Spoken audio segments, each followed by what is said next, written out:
Go live under a tree. Please don't ever call me. You're telling her to leave to where? Don't wait for the third slap. It is not time to go and see a pastor. They're not psychotic. They know what they are doing. It is his joy to see you as a woman suffer. Hi, my YouTube family. Welcome on set today. The topic of today is leave. This topic is the usual based on gender-based violence. And this is just a recap of the previous topics and the previous discussions we have had, because this is a discussion of today.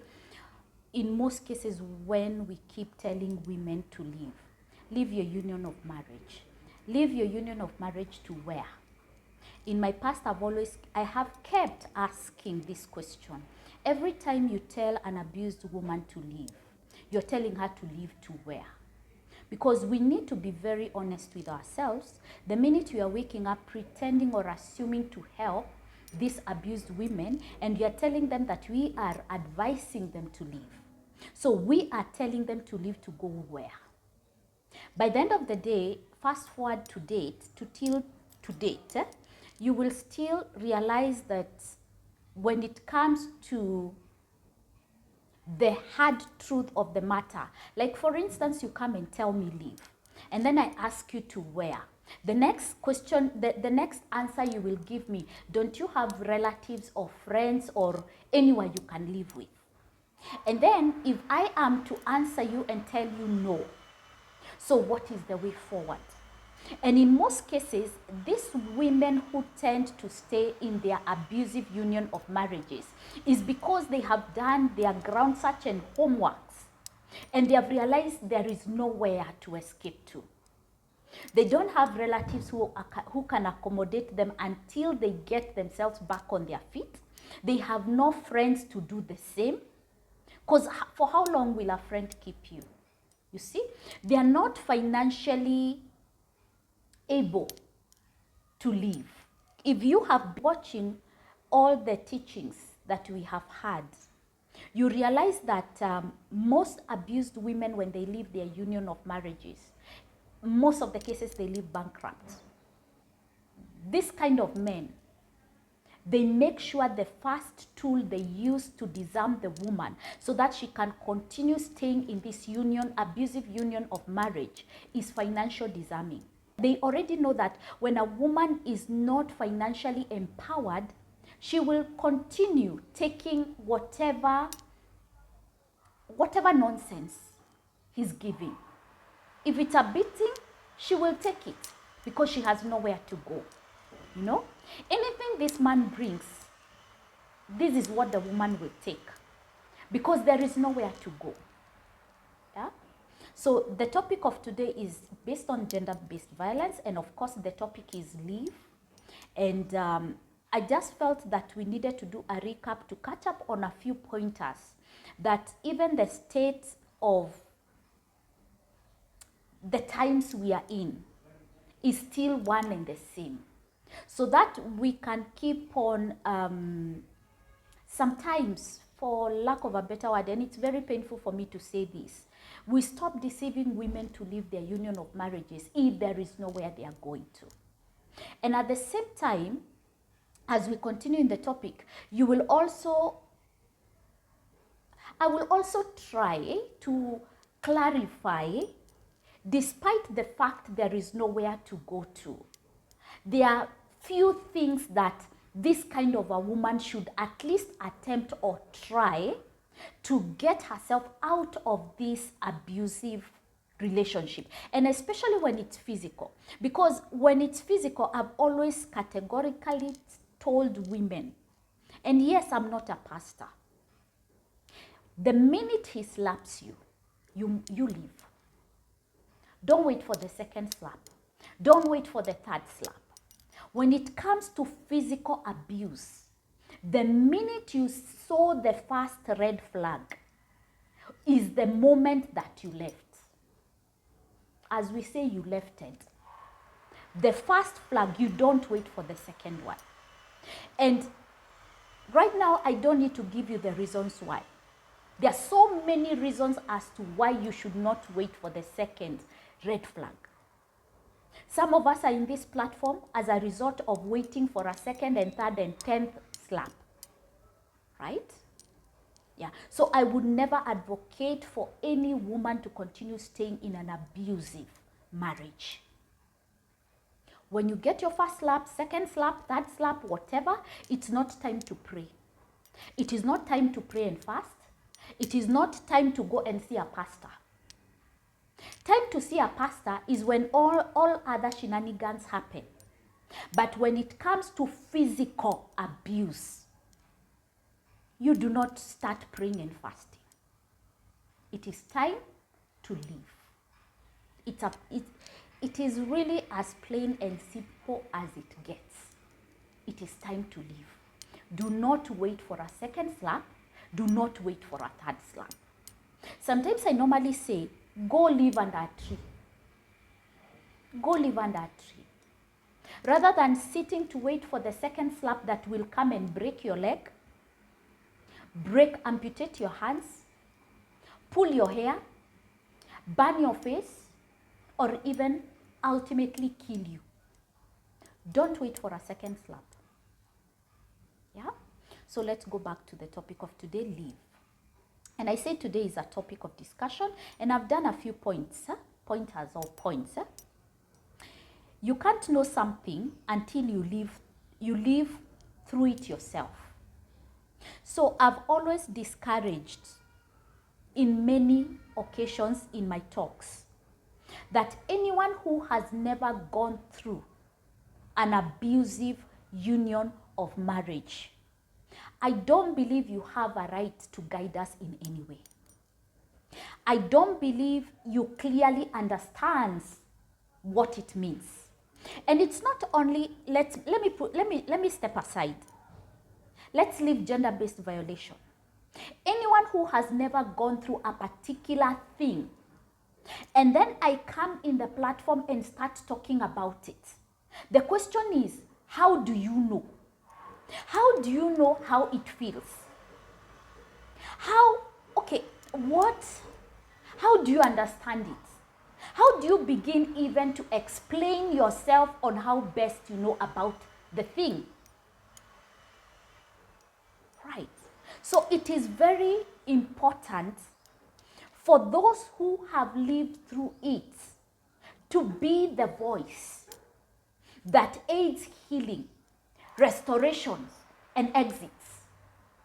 So when I sit here today and tell you that do not wait for a second slap, I am telling you from a platform of knowing what that means. When I tell you it is not time to pray and fast, when the physical abuse has already started, I know firsthand what that does when you stay.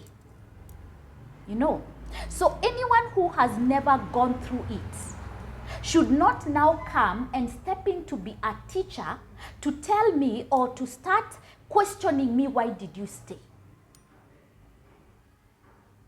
You have not gone through it, so you will never get to understand why a woman stays. You will never get to understand why a woman will stay until she dies. You will never get to understand why the woman who received the first slap and left, why she left. Because most of these women are told, you didn't even persevere. You're very spoiled. Just one slap and you have left.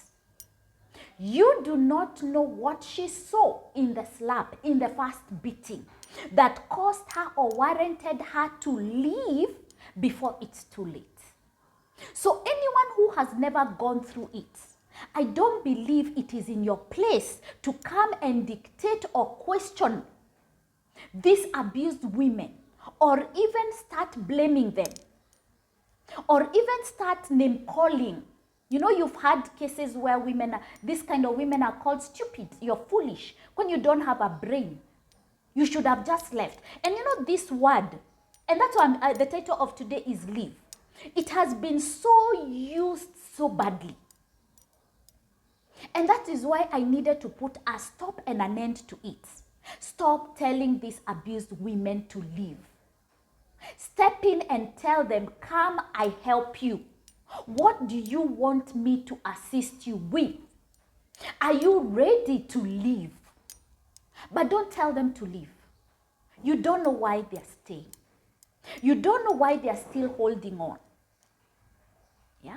You've had cases where they're saying, there are women who actually believe even after the first beating, maybe they looked through this man and they saw, this was a mistake. My husband is not this way. And this is also not a very good reason as to why you should stay. You know, because you do not know. Today you're looking at him, he has slapped you and you think, oh, it was a mistake. Or even he came and said, sorry. And then after a week, he comes back and slaps you again. And you're still giving excuses for him. There is no excuse good enough to warrant you as a woman to defend an abusive man. It's that simple. Right? Let's go back now to the topic. You can't know anything until you live through it yourself. The topic is live. The second statement is, not all women are strong enough to start from zero because it is not easy. The minute we are telling women, these abused women leave, let's take one key reason as to why they stay. Majority of the women till to date, because some of them call me, I would want to leave, but I'm not financially able. You know? So this woman is not financially able.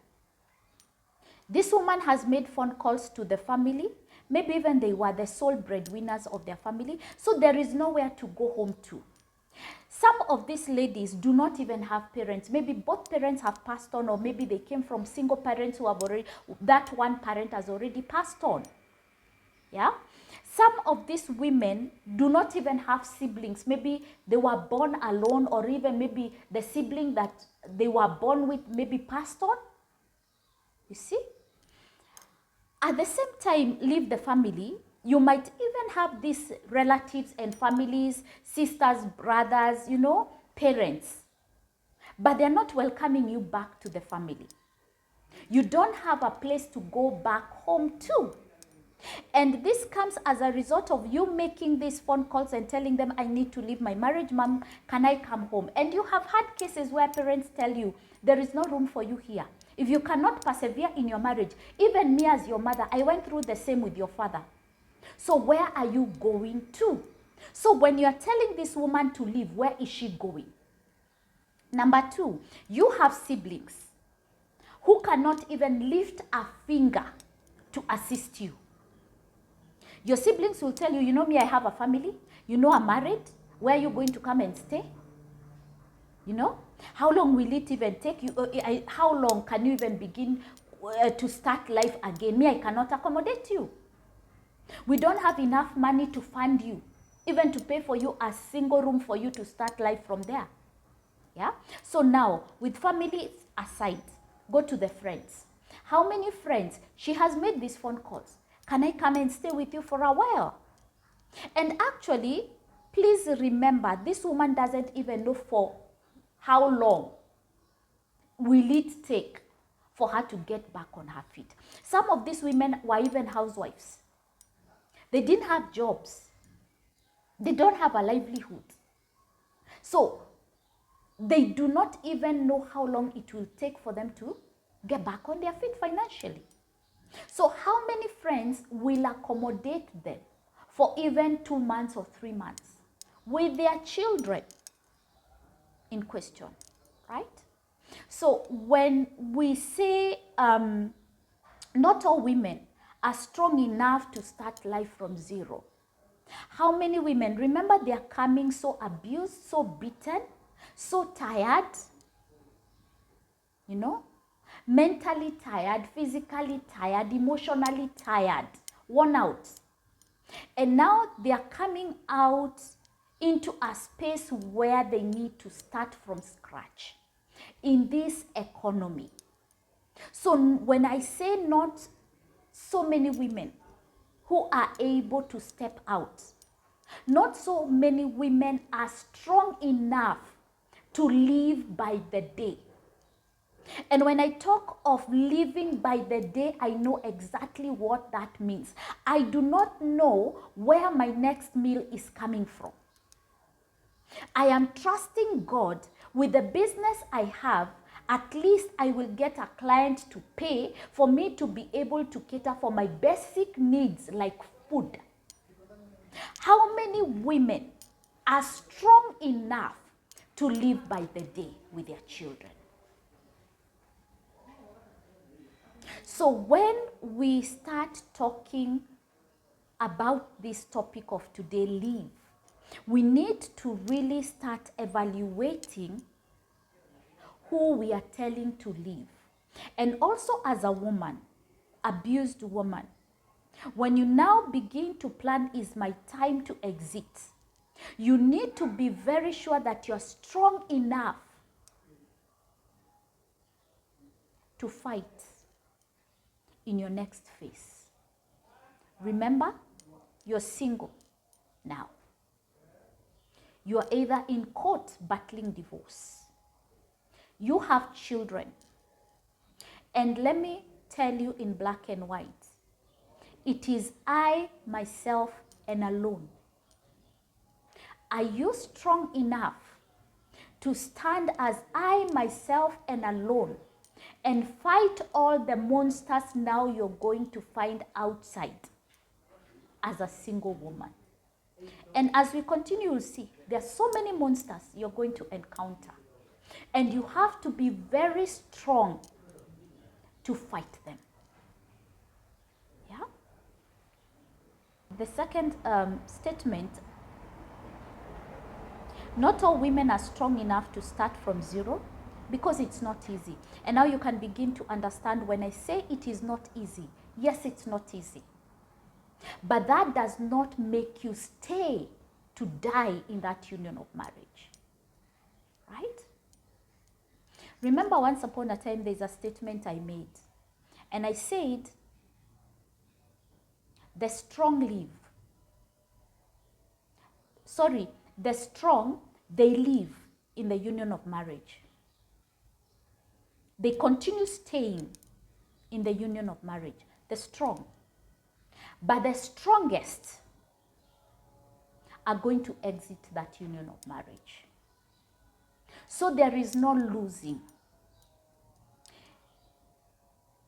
You woman who has gone through this, domestic violation, physical, never stand to judge yourself. From whatever angle you find yourself in, are you still in the union of marriage? You're very strong that you're still standing in that abusive union of marriage. You're very strong. You who has left that union of marriage, you're the strongest. Because not only have you survived where you're coming from, you still have the strength to fight the new monsters you are encountering now as a single woman. Yeah? Let's go to my third statement. This statement, it has come as a result of a simple research that through the discussion, meetups, phone calls that we have talked with women, and now I'm basing it in an African context because most of the women, especially those we have had discussions on phone, are African women and at the same time Kenyans, so it's all within the African settings. Yeah. So the African liberated women from this menace are those who were brought up in wealthy families, rich families. Why did I come to conclude this and bring out this statement? It is because I came to realize that women who are coming from very wealthy families, when they go through physical violations, let's say they get married, and these are daughters who still have their moms and their dads, and they're coming from wealthy families. Of course, they have connections. Of course, the family is who and who. And they suffer through this. They don't think twice. They leave. They're already liberated. Remember, they have a home to go back to. They have parents who have strength enough, or who have a muscle to even call who and who to even have this man arrested. So most of the women who are more liberated, those who are coming from gender-based violation, are those who, if you come from a rich family, it's very easy to leave. Because number one, you have a place to go to. Number two, you are financially empowered. But now, the families that who are not well-to-do, you know, families who are struggling, these ladies who are coming from just the normal families, the minute this starts, the physical violation, number one, we just said it. You will start calling home, maybe there is no home to go to. Number two, you will call friends. There are no friends who can accommodate you that long. Number three, you are financially crippled. So you do not even have money to start up. Rent a place where even is secure for you and your children. Because remember, even when this woman decides to leave, and you decide you are leaving, you run away. Maybe sometimes these women, they just wait for their husbands to go to work, and they just take the children and run away and go look for a place to hide. Remember, this man will not stop looking for you, because now he's looking for every way possible to destroy you as a woman. And the first thing, if you really want to destroy a woman, is going after the children. So this woman, because he has vowed to give you no peace, so he will use the children as a weapon of destruction. Because remember, his ultimate goal is you as a woman. So when these women are fleeing from this union of marriages, it's not like they are going to live in peace. This kind of women, most of these kind of men, they will not let them be. They will still continue pursuing these women. I've given some few tests, some few stories here on my truth segments. Remember that till today, you will sit and still see somebody making attempts to get at you.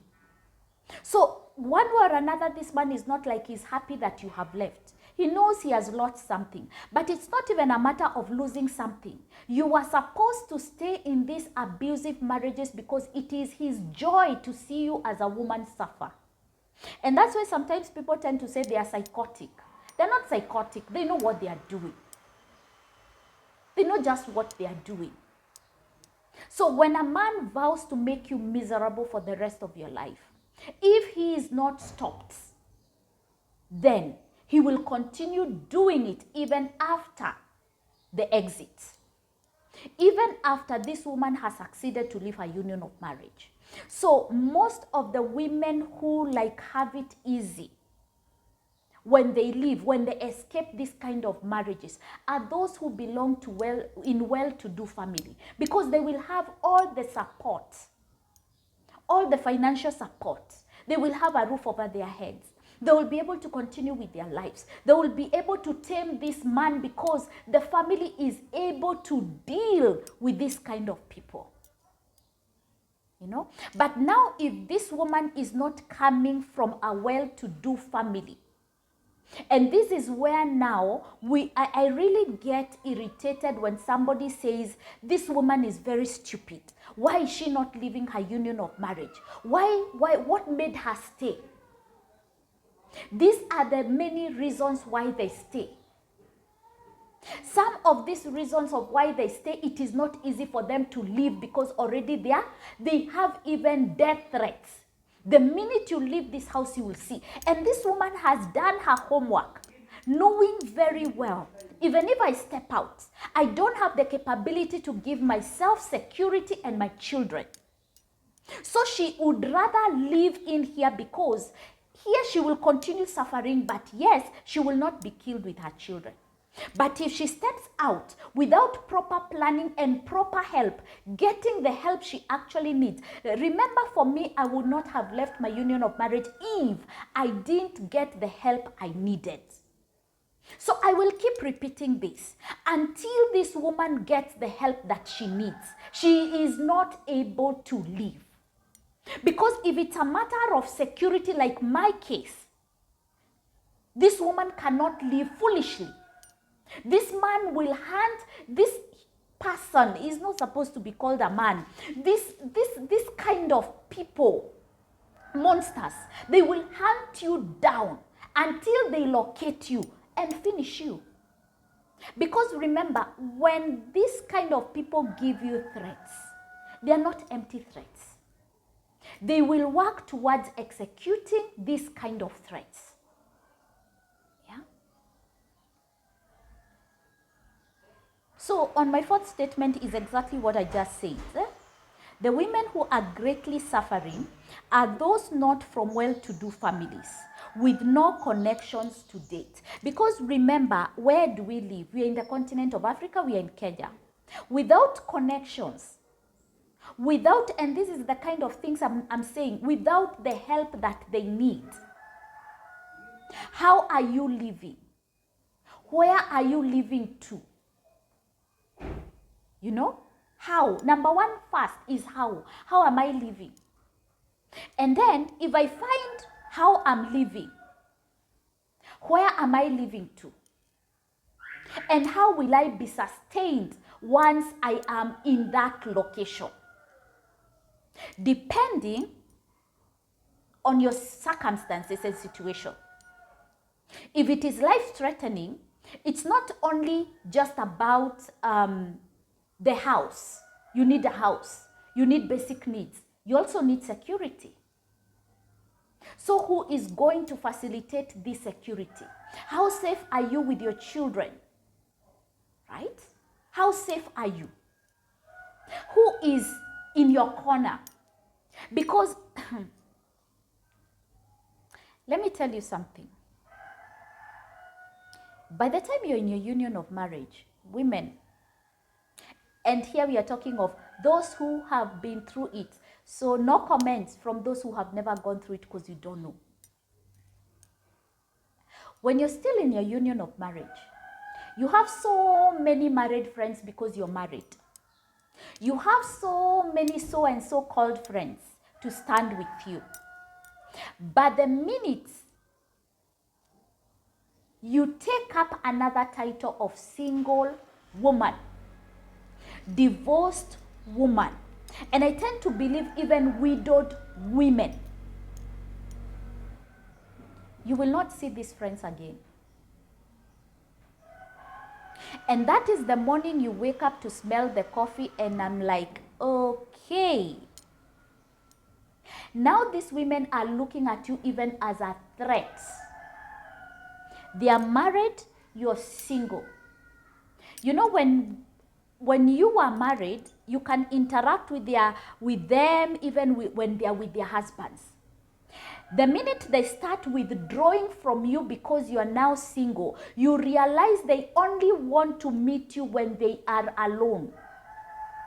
You will begin to see even it is you making the effort to call them. Then slowly and slowly and slowly, as you go on, you realize you're on your own. You're the one reaching out. You are the one checking up on them. Yet it is supposed to be the other way around. You are the one who needs. You are the one healing. You are the one who needs now your true friends. But that just tells you what kind of a friend you're keeping. Until the next time, because I came across a friend who told me, the minute I announced that I'm getting married, of course, he got a very wonderful man and I'm getting married now. These friends, when they heard that she's getting married, akona kamutu, she's now dating. The phone calls resumed. Hi, long time. How have you been? Please don't ever call me. let's just be honest. If you left because I am single, please don't ever come back. When I get married, please don't ever look for me.